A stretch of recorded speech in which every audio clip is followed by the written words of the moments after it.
কান্দির বাগদাঙ্গাকে মৃত মোহন শেখের বাড়িতে আজ পৌঁছালো সহায়তার হাত। প্রায় এক সপ্তাহ আগে ভোটার তালিকায় নিজের নাম না থাকায় চরম মানসিক চাপে পড়েছিলেন মোহন। আশঙ্কা করছিলেন হয়তো তাকে দেশ ছাড়তে হবে। সেই আতঙ্কই তাকে শেষ পর্যন্ত আত্মহত্যার দিকে ঠেলে দেয়। মর্মান্তিক ঘটনার পর আজ অভিষেক বন্দ্যোপাধ্যায়ের নির্দেশে তার প্রতিনিধি দল পৌঁছায় মৃতের বাড়িতে। তৃণমূলের আইটি সেলের ইনচার্জ দেবাংশু ভট্টাচার্য পরিবারের হাতে তুলে দেন জরুরি সহায়তা। সঙ্গে ছিলেন কান্দির বিধায়ক অপূর্ব সরকার। পরিবারকে আশ্বাস দেওয়া হয় শুধু আজ নয়, ভবিষ্যতেও তাদের পাশে থাকবে দল। তার মৃত্যুতে গোটা এলাকায় শোকের ছায়া নেমে এসেছে। সিয়ার আতঙ্কে তৈরি হওয়া বিভ্রান্তি যেন আর কোনো পরিবারকে এমন বিপর্যয়ের দিকে না ঠেলে দেয়, আজকের ঘটনাই সেই বার্তা দিল। একটা জিনিস দিল্লি থেকে বসে চাপিয়ে দিচ্ছে, এই যে মাকে দেখতে পাচ্ছেন, বলুন তো এই মায়ের তো কোনো দোষ নেই, মায়ের তো সন্তান হারানোর কথা ছিল না। দিল্লি থেকে বসে নেতারা সিদ্ধান্ত নিচ্ছেন, চাপিয়ে দিচ্ছেন, তারা ভাবছেন তারা দেশ চালাচ্ছেন, তারা মানুষ কিনে নিয়েছেন। মাটিতে যে মানুষগুলো এভাবে আতঙ্কে একটার পর একটা প্রাণ চলে যাচ্ছে, এদের কারোর এই মানুষটা তার স্বামীকে হারালেন, কি অপরাধ ছিল এদের বলুন তো? কিচ্ছু অপরাধ নয়।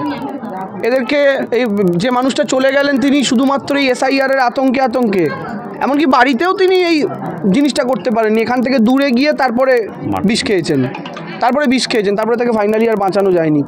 এই যে পরিস্থিতিগুলো চলছে, আমি আগেও বলেছি আবার বলছি, এই প্রত্যেকটা খুনের রক্ত লেগে আছে অমিত শাহের হাতে। অমিত শাহের বিরুদ্ধে এফআইআর হওয়া উচিত। আজ ওরা কেন্দ্রে ক্ষমতায় আছে, যেদিন ক্ষমতা থেকে যাবে এই প্রত্যেকটা মৃত্যুর হিসাব হবে। আর অমিত শাহের জীবনের শেষটা কিন্তু জেলে পচে কাটাতে হবে। এটা আমি আগের দিনও বলেছি, আমি আজ আবার বলে গেলাম। দরকার হলে, এবং আমরা দেখুন এই পরিবারের সঙ্গে আমাদের নেতৃত্ব ডেভিড দা থেকে শুরু করে প্রত্যেকে প্রথম দিন থেকে ছিলেন, আজও আমরা আছি। দেখুন শুধুমাত্র একজন চলে গেল, একদিন এসে দেখা করলাম, আজকে এত ভিড় আছে, ভিড়টা কিন্তু 1 বছর পরে থাকবে না। কিন্তু আমরা এইটুকু কথা দিতে পারি, এনাদের প্রত্যেকটা দরকার এনারা ডাকলে আমাদের দলীয় কর্মীদের পাবেন। মমতা বন্দ্যোপাধ্যায়, অভিষেক বন্দ্যোপাধ্যায় আমাকে পাঠিয়েছেন, ডেভিড দাকেও পাঠিয়েছেন এখানে এনাদের সঙ্গে কথা বলার জন্য। আমরা যথাসম্ভব পাশে থাকার চেষ্টা করব এবং এলাকার মানুষের কাছে আমরা এই আবেদনই করে গেলাম যেন প্রত্যেকে এই মায়ের এবং তার যে স্ত্রী, তার যে মা, তাদের পাশে যেন থাকেন, সবাই সংঘবদ্ধভাবে যেন থাকেন, মানসিকভাবে যেন সাপোর্টটা দেন। বাকি আমাদের নেতৃত্ব তো আছেনই।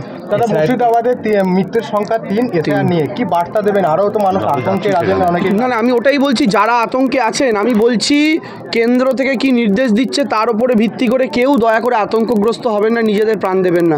আপনাদের মনে যদি কোনো সংশয় আসে, এলাকায় তৃণমূল কংগ্রেসের ক্যাম্প হচ্ছে, সেইখানে যান। দেখুন এটা তো আমরা আটকাতে পারিনি, দিল্লি থেকে চাপিয়ে দিয়েছে, নির্বাচন কমিশনের মধ্যে দিয়ে করেছে, আমরা আটকাতে পারিনি। কিন্তু একজন মানুষেরও যেন নাম বাদ না যায়, তার জন্য দলগতভাবে আমরা যা করার তাই করব।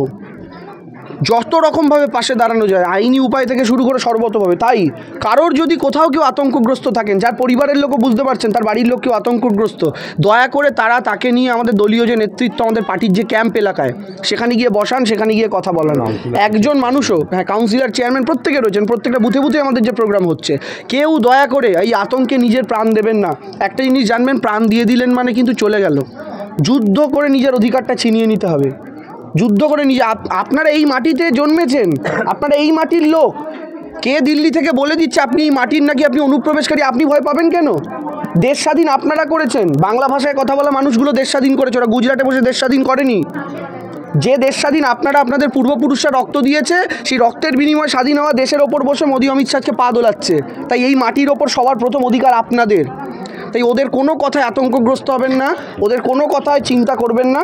সর্বতভাবে আমাদের দলীয় নেতৃত্বরা আছে, তাদের পাশে দাঁড়ান এবং সাধারণ মানুষকে অনুরোধ করব, কেউ আতঙ্কগ্রস্ত হবেন না। হাতে হাত ধরে জোটবদ্ধ হন, এর বিরুদ্ধে সর্বাত্মক আন্দোলন গড়ে তুলুন। একদিকে নামও তোলাতে হবে, একদিকে আন্দোলনও করতে হবে। এই সবটা সম্মিলিতভাবে রয়েছে। আর মমতা বন্দ্যোপাধ্যায় তো আছেনই, এনআরসিও মমতা বন্দ্যোপাধ্যায়, একজনের নামও বাদ দিতে দেননি বাংলা থেকে, এসআইআরও মমতা বন্দ্যোপাধ্যায় দেবেন না, এইটুকু বিশ্বাস। প্রথম দিন থেকে আজ অবধি পাশে আছে। আমিও আগের দিন এসেছি, এখনও আছি, আগামী দিনেও থাকবো। একটা সন্তানহারা মা, স্বামীহারা স্ত্রী, এই যন্ত্রণাটা আমরা কিছুটা হলেও বুঝি। এই যন্ত্রণার কারণ দেবাংশু বলেছে। তাই আমরা সন্তানের মতনই, এই যে পাড়া সবাই আছে, আমার কার নাম করব, সবাই একদিক থেকে। তাই আমরা ছিলাম, আমরা আছি, আমরা থাকবো। আর আতঙ্কিত হবেন না, প্রত্যেকের নাম উঠবে। আমি আগের দিন রাত্রিবেলায় এখানে বসে সবাইকে নিয়ে বলে গেছি, নাম সবার উঠবে, এটা আমাদের অধিকার। এই অধিকার যেন কেউ কেড়ে নিতে না পারে। লড়াই করছে মমতা বন্দ্যোপাধ্যায়, অভিষেক বন্দ্যোপাধ্যায়কে সামনে রেখে। তাই আমরা এসছি পরিবারের পাশে, যতটা পেরেছি আমরা অভিষেক বন্দ্যোপাধ্যায় এর সাহায্যের হাত, পাশে থাকার হাত, সাথে থাকার হাত দেবাংশু এসে সেটা বাড়িয়ে দিয়ে সেটা আবারও আমরা প্রমাণ করলাম।